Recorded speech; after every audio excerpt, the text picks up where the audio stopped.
InspectNTrack streamlines the process of documenting fire extinguisher service tasks. When it is time to service extinguishers, the InspectNTrack app will display a list of all the extinguishers that have maintenance due. Simply walk to the designated location, scan the service location barcode, then scan the extinguisher.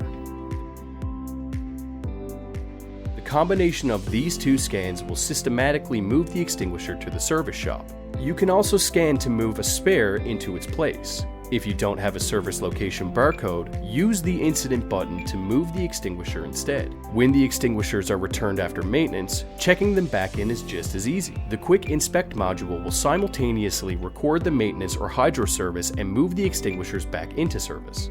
Simply set auto update with the criteria for the type of maintenance that was performed and enable auto move. Scan the barcode for your storage or in-service location, then scan the extinguisher barcode.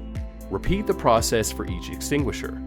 The extinguisher service date and location move are recorded on a report, and the extinguisher is immediately ready for use. Extinguisher maintenance bottlenecks are a thing of the past with InspectNTrack's high-efficiency Quick Inspect module.